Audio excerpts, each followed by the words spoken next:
ना ही इन्वेस्टिगेशन करवाया, उसमें 6 महीने लगे और जो हमें मिला है वो एटम बॉम्ब, मतलब एटम बॉम्ब है, फटेगा तो आप इलेक्शन कमीशन आपको दिखेगा नहीं हिंदुस्तान। जीते तो लोकतंत्र की जीत और हारे तो छाती पीट पीट कर आरोपों की बरसात।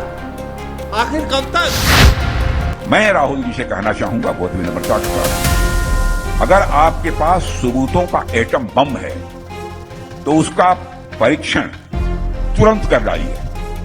क्या बम चुनाव आयोग पर फटा या राहुल गांधी पर ही उल्टा पड़ गया?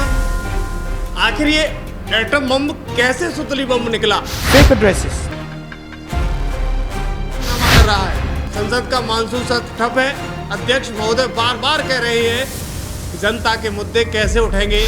मगर मैं तो जनता को पूछना चाहता हूं, भैया घुसपैठिए को मतदाता सूची से निकालना चाहिए या नहीं निकालना चाहिए? फिर राहुल गांधी है क्या? दर्शकों, कभी राहुल गांधी किसान तो कभी योग गुरु, कभी जादूगर। एक जमाने में कांग्रेस का शासन था, देश भर में बम धमाके होते थे, बम धमाके कर कर पाकिस्तान भाग जाते थे आतंकवादी, कोई पूछ लेने वाला नहीं। दर्शकों, आज हम बात करेंगे नेता प्रतिपक्ष राहुल गांधी की, जो पिछले कई दिनों से धमकी दे रहे थे कि उनके पास एटम बम है और जब वो फटेगा तो चुनाव आयोग हिल जाएगा। आज वो बम फटा, लेकिन सोशल मीडिया पर सवाल उठ रहे हैं, क्या बम चुनाव आयोग पर फटा या राहुल गांधी पर ही उल्टा पड़ गया? आखिर ये एटम बम कैसे सुतली बम निकला, वो हम आपको बताते हैं। लेकिन दर्शकों, विपक्षी पार्टियां जिस एसआईआर को लेकर के माहौल बना रही हैं, हमने देखा जो सदन में होना चाहिए था वो नहीं हो पा रहा है, हंगामा हो रहा है। लेकिन विपक्षी पार्टियां लगातार ये कह रही हैं कि हमें एसआईआर के ऊपर बहस चाहिए, जबकि दिन की सदन में आप देख सकते हो, एक दिन में सदन की कार्रवाई लगभग 1.5 से 2 करोड़ खर्च हो जाता है, लेकिन सब कुछ बर्बाद हो रहा है और ये जनता का है और जनता की मेहनत की कमाई है। अच्छा, आखिर ये मामला क्या है? दरअसल एसआईआर यानी स्पेशल इंटेंसिव रिवीजन का है, जिस पर विपक्ष हंगामा कर रहा है। संसद का मानसून सत्र ठप है। अध्यक्ष महोदय बार बार कह रहे हैं नारेबाजी करना संसदीय परंपराओं के अनुरूप नहीं है और नियोजित तरीके से आप सदन रोज स्थगित कराते हैं। देश की जनता इसको देख रही है। मैं पुनः आग्रह कर रहा हूं, महत्वपूर्ण प्रश्नकाल है, अपने अपनी सीट पर जाके विराजे और ये नियोजित सदन बाधित करने की जिम्मेदारी आपकी होगी। देश देख रहा है इस बात को लेकर। सदन की कार्रवाई, जनता के मुद्दे कैसे उठेंगे अगर आप हंगामा करते रहेंगे। विपक्ष का कहना है कि एसआईआर पर बहस हो। सरकार का जवाब है कि ये मामला सुप्रीम कोर्ट में है, संवैधानिक संस्थाओं की दखल है, संसद का कोई इसमें पक्ष नहीं है।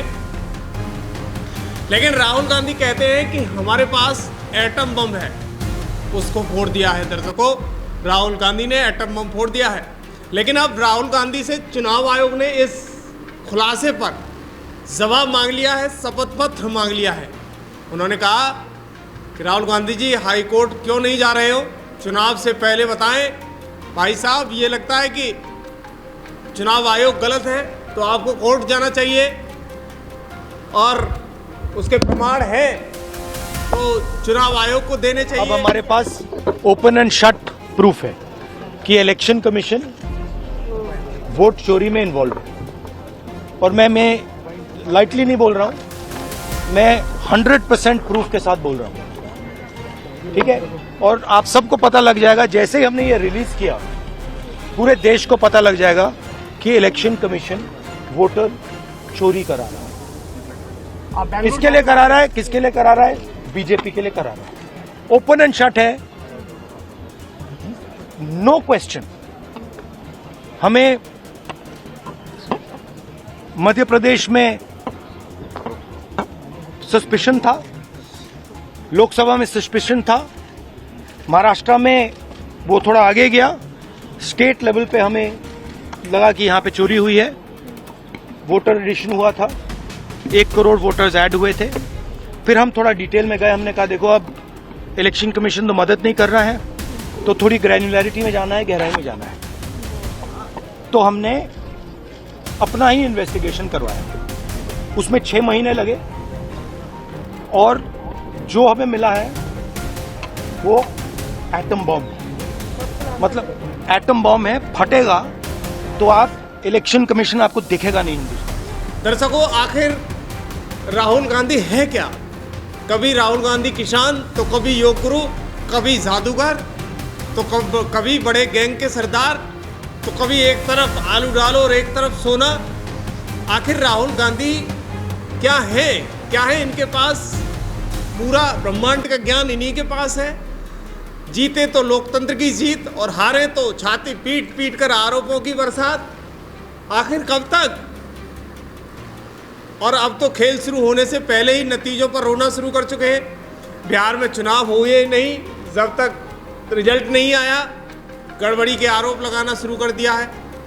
वोटर लिस्ट में छेड़छाड़ हो रही है, वही पुराना अलाप रहे हैं। चुनाव आयोग बीजेपी के साथ मिलकर काम कर रहा है। राहुल गांधी का इस बीच 71 मिनट का जो एटम बम प्रेजेंटेशन था वो जमकर वायरल हो रहा है। उन्होंने बोला कि हम एटम बम चलाने वाले हैं और वो बहुत जोर का धमाका करेगा। पहले राहुल गांधी का वो वीडियो देखिएगा जिसमें उन्होंने कहा कि एटम बम क्या है।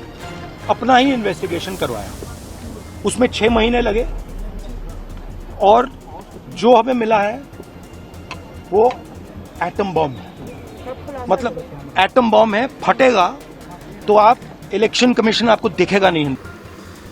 दोस्तों, जिन सबूतों को राहुल गांधी एटम बम बता रहे हैं उन्हें लेकर गुरुवार को प्रेस कॉन्फ्रेंस करने पहुंचे थे तो पीछे लिखा मिला कि संविधान की बुनियादी वोट है और वोट बर्बाद हो रहे हैं। राहुल गांधी ने बड़ा दावा किया है कि 6 महीने से 7 फीट वोटर लिस्ट खंगाल कर देश में चुनाव के भीतरी वोटों की चोरी का सबूत लेकर आए हैं। दावा किया है कि एक एक वोटर की फोटो पूरी तरह वोटर लिस्ट से मिलान करके जांच करके पूरा ये सब कुछ इन्वेस्टिगेशन किया गया है। दर्शकों, आपने देखा कि नेता प्रतिपक्ष राहुल गांधी ने बाकायदा 71 मिनट लंबा प्रेजेंटेशन दिया। स्क्रीन पर तस्वीरें थी, नाम कुछ और, फोटो कुछ और, पिता का नाम कुछ और, छोटी छोटी क्लिप सोशल मीडिया पर वायरल हुई। उन्होंने महाराष्ट्र का जिक्र किया, कर्नाटक का जिक्र किया और बिहार में मैदान संभालने के लिए तेजस्वी यादव को छोड़ दिया। लेकिन जैसे ही कर्नाटक का नाम आया, चुनाव आयोग ने तुरंत पलटवार कर दिया। उन्होंने कहा कि सबूत दीजिएगा। चुनाव आयोग ने यह भी कहा कि लिखित में दीजिएगा, शपथ पत्र दीजिएगा, तभी कार्रवाई आगे होगी। राहुल गांधी का एटम बम है, वो सुनिए कैसे सुतली बम बन गया है। बताया जा रहा है कि वोट चोरी का है, 5 तरीके से चोरी हुई है। उनमें 5 तरीके कैसे कैसे हैं वो भी राहुल गांधी ने स्क्रीन पर डिफाइन किए। पहला उन्होंने कहा कि डुप्लीकेटिव मतदाता, यानी 11,965 डुप्लीकेट मतदाता आए। वहीं उन्होंने दूसरा कहा कि फर्जी पते, यानी 40,009 फर्जी पते बताए गए। वहीं तीसरा उन्होंने कहा कि एक पत्ते पर, यानी एक पते पर थोक वोटर, जिसमें 10,452 वोट पकड़े गए हैं जो एक पते पर थोक वोटर मिले हैं। वहीं चौथा उन्होंने कहा कि अमान्य तस्वीरें, यानी 4,132 उल्टी सीधी तस्वीरें लगाकर वोटरों को मिसगाइड किया गया। वहीं फार्म 6 का दुरुपयोग बताया, जिसमें 33,692 वोटरों का आंकड़ा दिया। यानी कुल मिलाकर इन 5 तरीकों में 1,02,50 वोटरों की चोरी बताई है। और ये सब यूनिक तरीका राहुल गांधी ने पेश किया है, मीडिया के सामने पेश किया है। उनकी टीम ने 6 महीने रिसर्च करके निकाला है कि वोटों को कैसे चोरी किया गया है। दरअसल लगातार इस चोरी की वारदात पर विपक्षी नेता भाजपा के भी पलटवार कर रहे हैं। उधर गोरखपुर के सांसद रवि किशन ने कहा कि राहुल गांधी तो जब से राजनीति में आए तब से उन्हें वोट चोरी करते हुए बीजेपी दिखाई दे रही है। शायद राहुल गांधी पर और कोई काम नहीं है। देखिए रवि किशन क्या कुछ कहते हुए नजर आ रहे हैं। ये बात तो वही हुई कि उल्टा चोर कोतवाल को ढांके, हाँ? इतिहास उठा लें और ऐसे बहुत सारे प्रूफ पहले के भी हैं इंदिरा गांधी जी के दौरान, जब पूरा का पूरा बूथ की पेटी लूट ली जाती थी। पहले उसका जवाब दे। बाकी जनता ये जहां जहां जीते हैं, जिस राज्य में जीते हैं, तब ये नहीं बोले। ये समझ में नहीं आ रहा, जहां आप हारते हैं उस पर आप छाती पीटने लगते हैं और उसका ठिकरा आप भाजपा पर और चुनाव आयोग पर फोड़ना चाहते हैं। तो इतनी बड़ी डेमोक्रेसी की हत्या करने की बात इन लोग करते हैं, बहुत दुखद है ये। जहां आप जीते हैं पहले उसका जवाब दे, वहां कैसे आप जीते? अगर बाकी जगह पर, तो हम लोग तो पूरा हर राज्य जीत गए होते, तो पूरे भारत में ही फिर भाजपा का ही राज होता ना। हर राज्य में कांग्रेस की सरकार भी है कई राज्यों में, पहले उसका जवाब दे। दर्शकों, राहुल गांधी को बड़ी शिकायत चुनाव आयोग से है और आरोप चुनाव आयोग कभी सीसीटीवी फुटेज नहीं देता है, सबूत छुपाता है, फर्जी वोटिंग रोकने की कोशिश नहीं करता है। यानी तमाम सारे बड़े आरोप राहुल गांधी के चुनाव आयोग पर हैं। उनकी मांग है कि न्यायपालिका दखल दे और चुनाव आयोग पार्टी नहीं बल्कि लोकतंत्र की रक्षा का माध्यम बने, कि राहुल गांधी द्वारा मांग की गई है। वही चुनाव आयोग का जवाब भी इस पर सामने आ गया है। उन्होंने कहा कि मतदाता सूची कानून और नियमों के मुताबिक पारदर्शी तरीके से बनी है। नवंबर 2024 में ड्राफ्ट लिस्ट तैयार की गई थी और जनवरी 2025 में फाइनल लिस्ट को कांग्रेस को दे दिया गया था। तब कोई आपत्ति किसी ने नहीं उठाई, लेकिन अब सवाल खड़े कर रहे हैं कैसे। वहीं चुनाव आयोग ने इस पर एक आरोप राहुल को भी लपेटे में ले लिया है।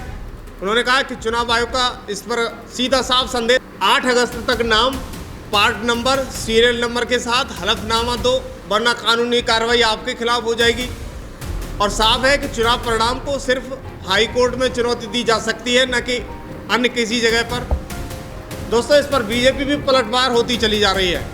प्रवक्ता संबित पात्रा बीजेपी ने कहा कि आपको 99 सीटें मिलती हैं तो लोकसभा के चुनाव में पूरे देश में सेलिब्रेट करते हुए दिखाई देते हो, कहते हो देखें हमारी जीत हुई है। जहां जीतते हैं वहां चुनाव आयोग पर सवाल नहीं उठाते हैं। देखिए संबित पात्रा क्या कुछ कहते हुए नजर आ रहे हैं। राहुल गांधी जी जो आज प्रेस कॉन्फ्रेंस कर रहे हैं, जिस प्रकार से कुछ वोटर लिस्ट इत्यादि लेकर आए हैं, ये कोई पहली बार राहुल गांधी संवैधानिक संस्था पर हमला कर रहे हो, ऐसा नहीं है।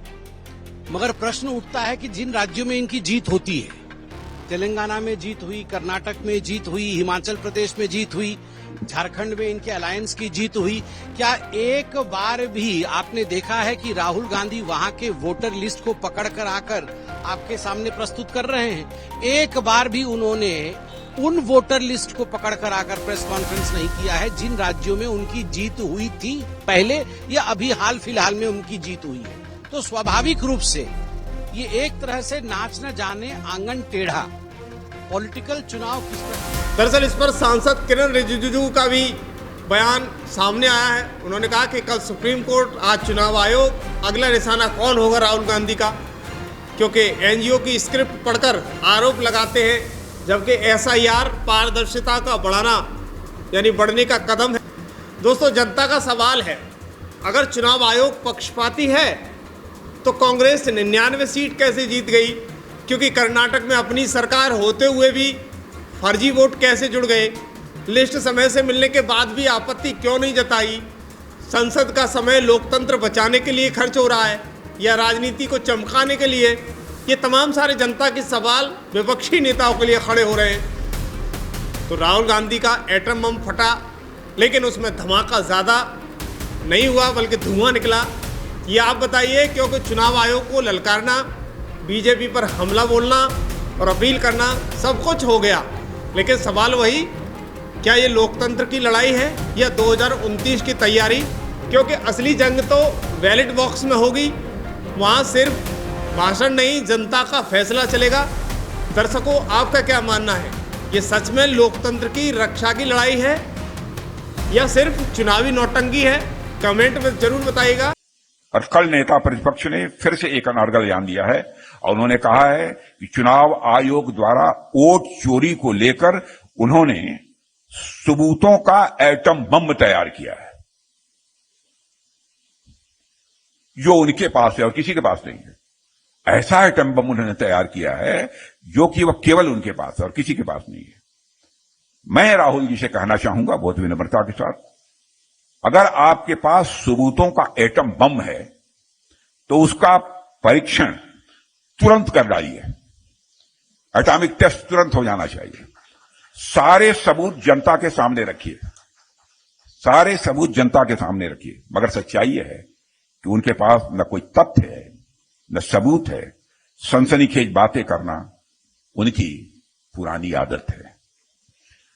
साथियों, आप लोगों को संभवतः यह याद भी होगा कि इसके पहले भी राहुल गांधी जी ने इस तरह का बयान दिया था, और जिस दिन वो बोलेंगे भूचाल आ जाएगा। एक बार और बयान दिया था उन्होंने, जिस दिन मैं बोलूंगा उस दिन भूचाल आ जाएगा। जब वो बोले तो खोदा पहाड़ निकली चूहिया।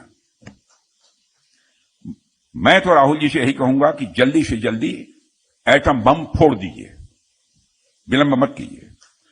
बस अपने आप को संतुलित और सुरक्षित रखिए, क्योंकि हम सभी लोगों की चिंता करने वाले हैं। क्योंकि भारत ऐसा देश है जो कि भारत में रहने वाले लोगों की चिंता नहीं करता, बल्कि विश्व की धरा पर रहने वाले सभी लोगों की चिंता करते हुए सारे विश्व को वसुधैव कुटुंबकम, the whole world is a family,